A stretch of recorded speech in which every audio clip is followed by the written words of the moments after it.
Bonjour à tous et bienvenue dans ce 13h, jeudi 6 avril. Voici les titres. Naufrage Esther Miracle. Le gouvernement annonce la fin des recherches autour de la zone du naufrage 3 semaines après ce drame et promet tout de même de rester auprès des familles éprouvées. Régulation foncière. Le maire de Mula cogne du poing sur la table lors d'une rencontre avec les commerçants du marché municipal. Il entend procéder à la régulation foncière du patrimoine de cette mairie. Vous le verrez. Nous ouvrons ce journal avec l'annonce de la fin des recherches du naufrage Esther Miracle du 9 mars dernier. L'annonce a été rendue publique hier par Alain-Claude Bilibinde, Premier ministre, chef du gouvernement. Voyons tout cela avec Chimène Nindong. Près d'un mois après le naufrage survenu au large des côtes de Libreville, le gouvernement a mis un terme aux opérations de recherche des corps des victimes du naufrage du bateau Esther Miracle. Après avoir apporté une aide financière aux rescapés ainsi qu'aux familles endeuillées, il fallait s'y attendre. Après avoir fait le constat avec les équipes qui organisent les secours que depuis maintenant 10 jours, les retours sont infructueux, nous sommes malheureusement contraints d'arrêter là les recherches. À cette déclaration, les autorités gabonaises s'engagent à poursuivre soutien et solidarité à l'endroit des familles. Mais l'État se tient aux côtés des familles pour les accompagner et naturellement, nous ferons notre nécessaire pour que les familles bénéficient de ce soutien à la fois moral et psychologique. Mais nous ne pouvons pas continuer les recherches. Bilan définitif, 124 passagers secourus, 30 décédés, dont 28 corps identifiés et 2 en attente d'identification à la morgue de l'hôpital militaire d'Akonda, au nord de Libreville. Justement, 3 semaines après le lancement des opérations de recherche, le coordonnateur dresse ici le bilan global. Écoutons-le. À ce jour, 124 personnes ont été secourues par les vecteurs navals et aériens des forces de défense et de sécurité. Le navire Céleste affrété par la Compagnie nationale de navigation intérieure et internationale, les éléments français au Gabon et quelques partenaires privés. En ce qui concerne les personnes bloquées dans le navire à la profondeur de 30 mètres, des plongées ont été effectuées par la société Perenco Gabon et la Société gabonaise de transport, transit et de travaux industriels. De ces recherches en mer et sous-marine, 6 corps ont été repêchés et 24 corps sortis de l'épave. Pour rappel, le bilan provisoire des recherches est de 124 secourus, 30 décédés, dont 28 corps identifiés et 2 non identifiés. Durant les 12 derniers jours, les recherches se sont avérées infructueuses. Les équipes de plongée, après plusieurs fouilles des compartiments de l'épave qui leur étaient accessibles, ont déclaré qu'il n'y avait plus de corps visibles.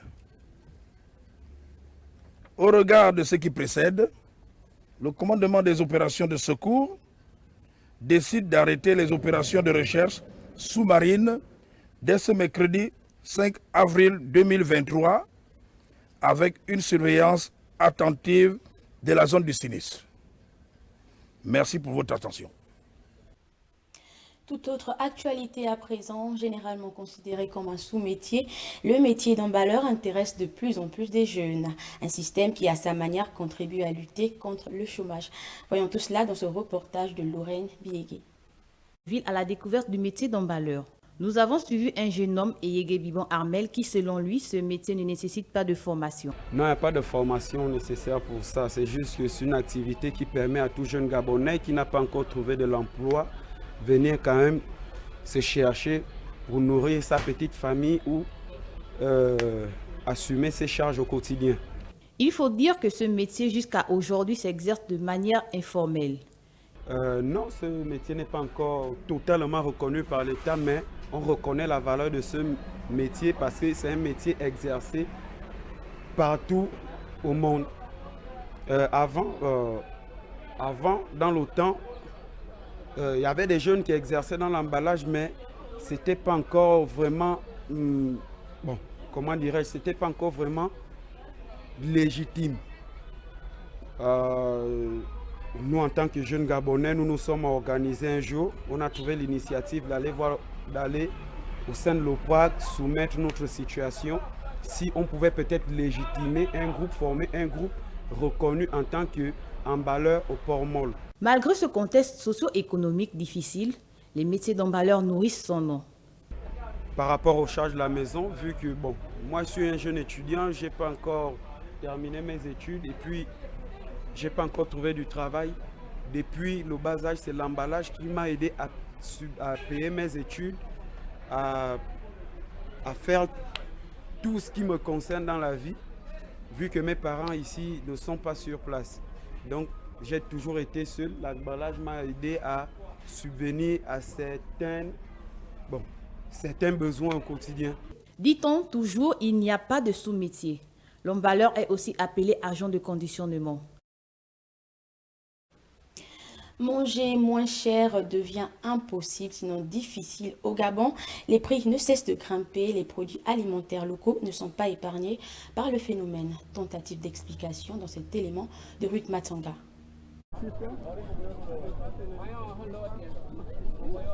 Les productions locales ne subissant pas des taxes douanières, tubercules, tarots, bananes, connaissent une augmentation exponentielle sur les prix à Libreville.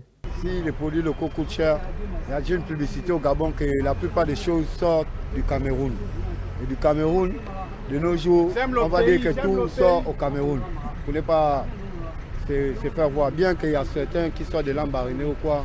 Et quand ça arrive ici, tout le monde pense que tout ça sort au Cameroun. Au Gabon aussi, on ne plante rien de grand. Et comme on ne plante rien de grand, tout devient cher au Gabon.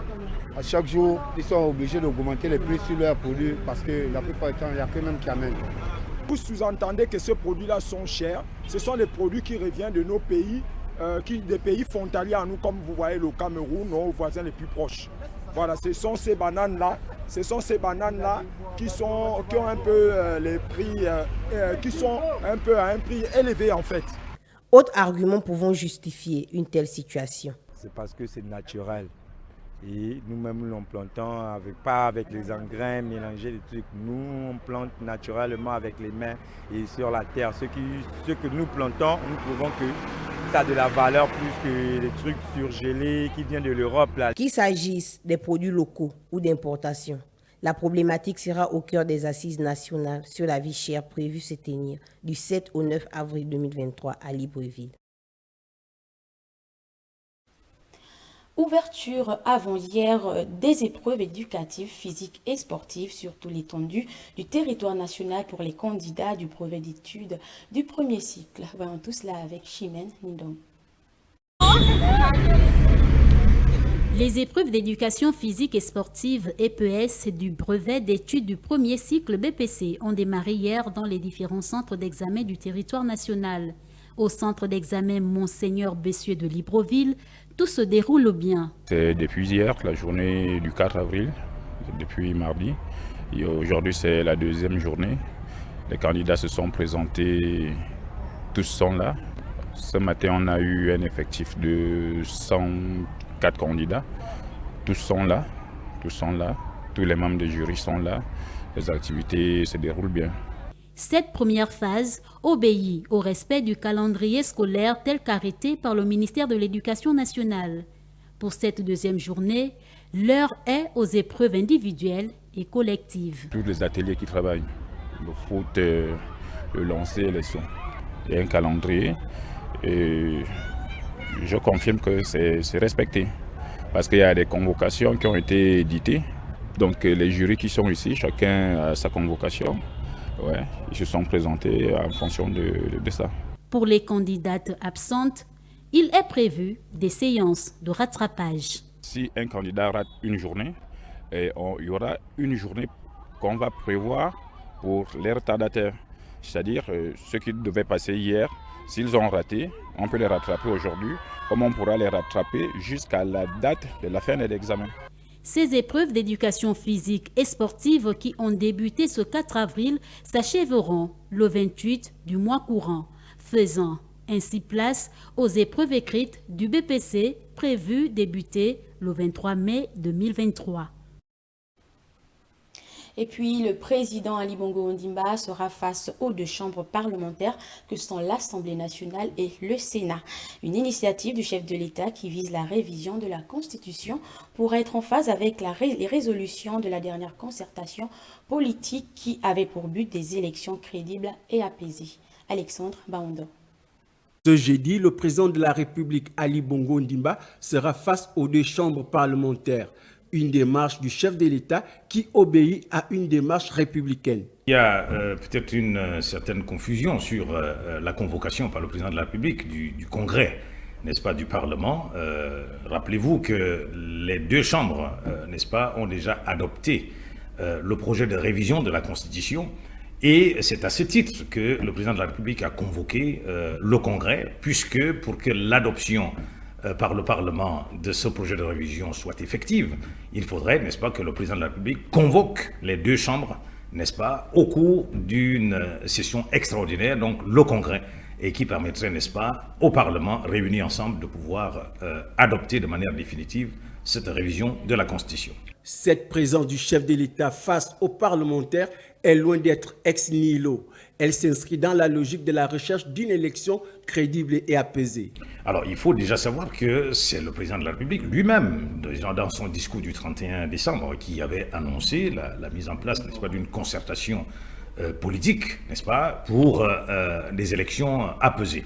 Alors, ça s'est fait par la suite, n'est-ce pas, et c'est à l'issue, n'est-ce pas, de cette concertation politique qu'il y a eu, n'est-ce pas, des modifications de plusieurs dispositions de la Constitution, notamment sur la réduction du mandat du chef de l'État, mais aussi la réinstauration, n'est-ce pas, de l'élection à un seul tour pour l'ensemble des différentes élections politiques. Donc, c'est justement dans ce contexte-là que ce projet de révision constitutionnelle a été mis en place. L'objectif, je rappelle, étant, n'est-ce pas, de garantir des élections politiques apaisées.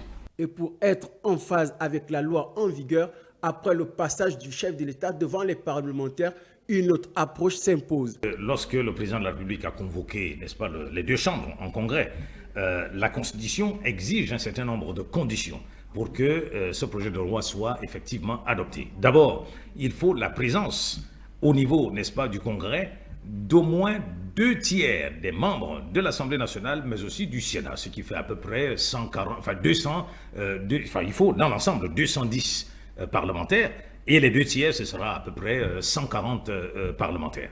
Alors, la Constitution prévoit également que pour que le texte soit adopté, il faudrait que l'ensemble des parlementaires l'adoptent à la majorité des 2/3. Il s'agit là, n'est-ce pas, d'une des caractéristiques de la rigidité de la Constitution. La Constitution n'est pas un texte habituel. Donc, il faudrait que l'adoption de sa révision se fasse, n'est-ce pas, selon des conditions rigides pour éviter, n'est-ce pas, que le texte ne soit manipulé n'importe comment. À titre de rappel, Ali Bongo n'est pas à sa première fois devant les parlementaires des deux chambres du Gabon. C'est un droit que lui confère la Constitution gabonaise. 9e Task Force Gabon Égalité, la rencontre dirigée hier par le Premier ministre a eu lieu dans un hôtel de la place. L'initiative chère à la Première Dame du Gabon connaît des avancées significatives pour l'égalité hommes-femmes en République gabonaise. Bienvenue Miko. C'est la 9e Task Force Gabon Égalité qui se tient. La rencontre dirigée par le Premier ministre met en relief des avancées majeures dans le processus d'égalité hommes-femmes en République gabonaise. Alors, ce qu'on retient, c'est qu'il y a eu vraiment, pour cette task force, beaucoup d'avancées au niveau de la santé, au niveau de la justice, au niveau de la fonction publique, éducation nationale. Vraiment, tout le monde a mis du sien pour pouvoir avancer. Quant à nous, société civile, nous étions au début, nous sommes au milieu et nous continuons parce que nous relayons le message de Gabon Égalité à l'extérieur et même à l'intérieur du Gabon. Le Gabon a été noté premier en Afrique pour la défense des droits des femmes et 25e mondial. C'est une grande avancée. Dans un pays où l'égalité des genres désormais s'érige en modèle de société pour l'Afrique, le programme Gabon Égalité est un enjeu majeur pour les droits humains et le progrès économique de notre nation. Nous avons pu noter avec satisfaction que les mesures avancent très bien, que chacun exécute bien ce qui relève de son département ministériel. Et nous aurons une prochaine rencontre au mois de juillet pour la 10e Task Force. Si les choses continuent de cette manière, nous pourrions être certains que dans les prochaines années, les questions discriminatoires basées sur le genre seront derrière nous. Avec l'action de la première dame du Gabon, Sylvia Bongo Ndimba, à travers sa fondation éponyme, le programme Gabon Égalité constitue un soutien de taille à l'effort de développement du pays. Mais il reste encore beaucoup de travail à faire pour que la société gabonaise s'en imprègne pleinement. Les lois qui ont été prises méritent encore d'être divulguées et c'est un travail qui est mené actuellement par toutes les équipes mobilisées dans le cadre de Gabon Égalité. Les résultats obtenus depuis le lancement de ce programme confirment une tendance. Le Gabon réussit bien sa mutation vers une société où les droits des femmes sont respectés, une société encore plus égalitaire entre les femmes et les hommes. L'eau, l'électricité, véritable casse-tête pour les habitants de Bikelerai. Depuis de nombreuses années, c'est le calvaire dans ce quartier du 3e arrondissement de la commune de Ntoum. Jessica Ondjoa pour le constat. Aucun compteur d'électricité posé sur les différents logements. À Bikelerai, certains câbles de courant traînent à même le sol avec tous les risques possibles. Un quartier qui accueille de nombreuses familles, mais dépourvu des besoins essentiels. On tire des courants sur des kilomètres. Voilà, et le courant qui arrive, c'est un courant qui nous grille des appareils à tout moment. Moi, personnellement, j'ai mon congélateur qui a pris un coup à 2 reprises dans un mois. Voilà. Et il y a cela, c'est au quotidien cela en fait. Donc, vraiment le problème du courant, si vraiment les autorités nous écoutent, qu'ils essaient de voir ce côté-là.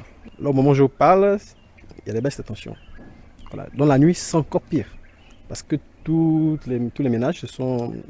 Lorsqu'il est 18h, chacun active chez lui, ça baisse 2 fois plus encore la tension. Et du coup, on est obligé d'acheter à manger au quotidien. Vous voyez un peu, j'ai pris un jus. Voilà, je suis obligé de le consommer au quotidien. Je ne peux pas le mettre au feu parce que ça ne gèle pas. Hormis l'électricité, l'eau constitue un mal pour les habitants de ce quartier. On prend l'eau de la rivière, on peut payer l'eau en ville pour vivre. C'est comme ça qu'on est. On paye. On va faire comment? On paye parce qu'on ne loue pas, on peut habituer comme ça. Mais on veut que l'État nous aide pour que ça soit facile pour nous parce que c'est un peu dur. Pour s'approvisionner en eau, nous avons creusé des puits dans nos terrains. C'est une chance encore que nous avons ces anciennes méthodes-là. On a creusé des puits, il y en a encore. C'est juste pour laver, nettoyer le linge. Maintenant, l'eau à consommer, boire. Nous allons à l'extérieur, suivant la grande route, dans les stations là, puiser de l'eau à boire. Et ça, c'est un problème vraiment très, très à ne pas négliger parce que l'eau, c'est la vie, exactement comme le courant. Dépourvus d'eau, d'électricité et même de route, les habitants de Bikelerai vivent un mal permanent. L'amélioration des conditions de vie est le véritable souhait de cette partie de la population gabonaise.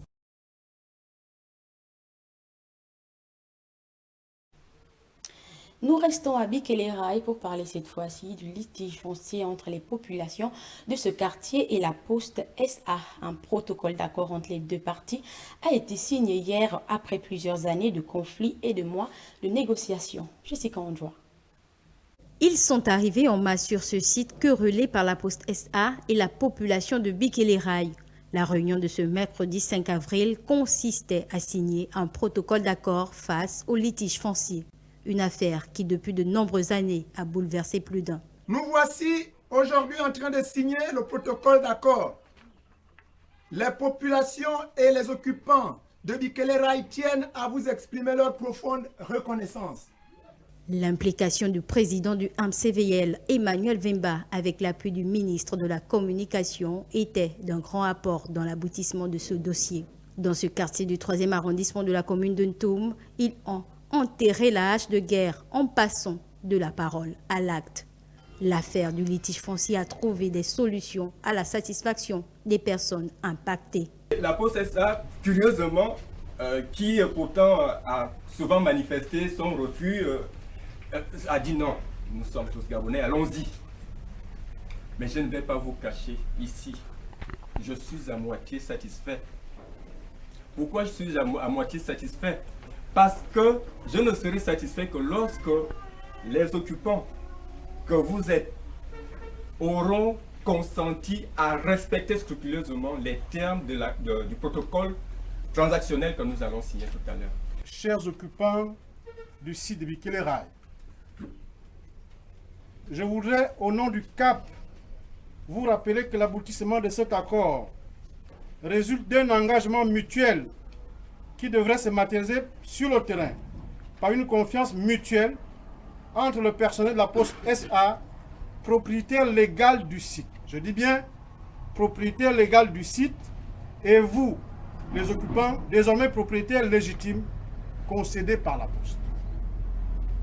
Par ailleurs, le comité de suivi et évaluation qui sera mis en place permettra de réguler sans complaisance, je dis bien sans complaisance, de part et d'autre, tout engagement pris lors de la tenue de la dite commission. C'est pourquoi nous sommes tous tenus au respect des 10 engagements, à la solidarité, à l'unité des cohabitants et bien entendu au respect de la loi.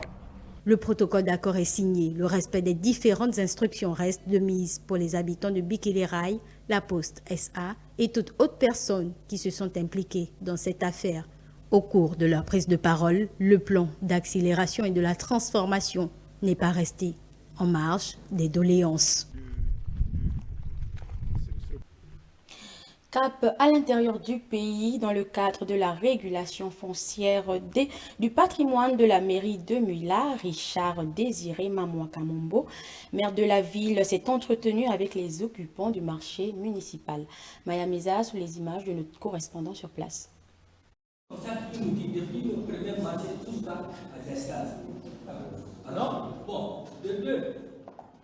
Pour Richard Désiré Mamouakamombo, il ne s'agit pas d'une chasse aux sorcières, mais plutôt d'une régularisation qui va dans le sens d'accompagner les opérateurs économiques pour être conformes à la loi et opérer dans les conditions favorables, chacun selon son activité. Donc il était important pour moi que je convoque 2 types d'opérateurs économiques qui sont sur le marché municipal de Mouila. Alors le premier type, c'est ceux qui ont des box de la mairie, qui sont dans les box de la mairie. Et le deuxième type, c'est ceux qui ont construit sur le terrain de la mairie qui a un titre foncier. Donc il était déjà question pour moi déjà de voir dans quelle mesure nous allons nous entendre pour la fixation des loyers. En effet, depuis plusieurs années, certains opérateurs économiques occupaient cet espace de façon anarchique et sans documents légaux. Je suis très satisfait de la qualité d'échange parce que nous tous avions eu peur par cette réunion, mais nous avions été très surpris de la qualité de la réunion. Monsieur le maire nous a édifiés parce que nous avions depuis un certain temps travaillé dans la commune de Mouila dans une situation très illégale. Maintenant, monsieur le maire vient de nous dire comment nous devons faire parce que nous travaillons sur le terrain de l'État. L'inflation se fait de plus en plus ressentir au Gabon et les opérateurs économiques ne souhaitent qu'une chose, être conformes à la loi pour éradiquer ce phénomène. À la mairie de Mouila, comme partout ailleurs, le titre foncier demeure inattaquable. Toujours à l'intérieur du pays, cette fois-ci dans la province du Haut-Ogooué, éthique et déontologie de la profession enseignante est le thème qui a retenu l'attention des élèves et visiteurs de la journée porte ouverte du lycée technologique de Léconie. Wilson Obakassa. C'est en marge de la tenue du 10 au 11 mars dernier du premier salon des métiers organisé à Libreville que la direction du lycée technologique de Léconie a bien voulu ouvrir ses portes au public. Un programme qui a démarré par cette conférence débat sur le thème éthique et déontologie de la profession enseignante. L'enseignement professionnel se développe avec l'enseignant. C'est pourquoi nous avons pensé qu'il était judicieux, il était de bonne loi d'adjoindre à cette journée porte ouverte la célébration de la journée de l'enseignant en différé. Et cette journée porte ouverte a débuté avec une conférence axée sur un thème, l'éthique et la déontologie. Un thème qui était plus que nécessaire, au regard de certaines bavures très souvent observées auprès de nombreux enseignants. Ces deux mots, la déontologie et l'éthique, il faudrait que nous, enseignants, nous approprions ces mots. Il faudrait que nous sachions exactement ce que nous devons faire dans les salles de classe. Au vu de certains constats faits au niveau de nos établissements, il était important que nous puissions s'entretenir avec les enseignants, que nous puissions échanger sur cette thématique afin d'amener les enseignants à changer le paradigme, à améliorer les pratiques enseignantes. Donc l'objectif c'était vraiment d'amener les enseignants à s'approprier même l'importance des textes qui régissent le fonctionnement de ce métier. Notons que cette deuxième édition des Journées Portes Ouvertes a en outre permis au public de s'imprégner non seulement sur les éventuelles offres de formation, mais aussi des efforts du gouvernement dans l'amélioration des conditions d'apprentissage des apprenants de cette structure pédagogique à caractère technique créée en février 2010. En sport, la première journée du championnat national de football féminin s'est jouée hier au stade Augustin Monedan de Sibon. Une rencontre qui opposait le Vautour Club contre l'Atlético d'Akonda. Les deux équipes se sont neutralisées, un but partout. Djermingoma. La première journée du championnat national de football féminin s'est poursuivie hier au stade Augustin Monedan de Sibon. Un match opposant les policiers de Vautour Club face à l'Atlético Akonda. Une rencontre qui aura tenu toutes ses promesses car les Akondaises se sont révélées très vite dans cette première période du match en dominant de façon outrageuse leur adversaire du jour. C'est au bout d'une action pleinement exécutée, Shana Mingongo ouvre le score à la 43e minute d'une frappe qui trompe la gardienne de Vautour. 0 but contre 1, les Akondaises peuvent exprimer leur joie. Ce sera le score à la pause. Au retour des vestiaires, il est clair que le coach de Vautour, Ted Zuobam, a véhiculé un message poussif dans l'optique de galvaniser ses troupes. Ce qui aura permis aux joueuses de tout donner et sur une action parfaitement jouée en solitaire par la meneuse de jeu Célestine Monga qui égalise à la 86e minute de jeu sur une frappe qui laisse la gardienne akondaise stoïque. Un but partout. Le score ne changera plus jusqu'à l'issue de la rencontre. L'Atlético Akonda peut bien nourrir des regrets car ce match nul ne rentrait pas forcément dans leurs prérogatives avant la rencontre. Le football, c'est tous les scénarios possibles. Juste un petit sentiment de regret parce qu'il y avait bien de la place pour aller gagner ce match. Malheureusement, les filles ont un peu péché dans la finition. Il y a un petit sentiment de satisfaction. C'était difficile dès le début, il faut le reconnaître, que l'équipe de l'Atlético Akonda était une très bonne équipe. On avait des difficultés dès le début, mais avec le temps, en deuxième mi-temps, déjà qu'on a beaucoup raté et puis on a su réagir. Je félicite vraiment mes filles par rapport à cette réaction. La préparation a été de courte durée, mais les joueuses de Vautour ont fait l'essentiel. Bon, d'abord, je suis très satisfaite du score parce qu'on sort d'un tournoi très compliqué, pas eu de temps de repos, à peine 2 jours. On nous annonce qu'on doit jouer D1, c'était pas facile. Il faudra une remise en cause côté Akondais afin de respecter les objectifs fixés au préalable. Ça peut arriver en fait, sauf qu'on n'a pas fait preuve de réalisme devant les poteaux et voilà, on a lâché la garde et on a encaissé, c'est tout à fait normal. Mais tout ce que je pourrais vous dire, c'est qu'on va revenir bien plus fort qu'aujourd'hui. Une première journée qui aura présenté un niveau appréciable, même si on note beaucoup de pauses, mais ça se comprend car il s'agit seulement de la première journée de ce championnat. Le niveau va devoir monter progressivement.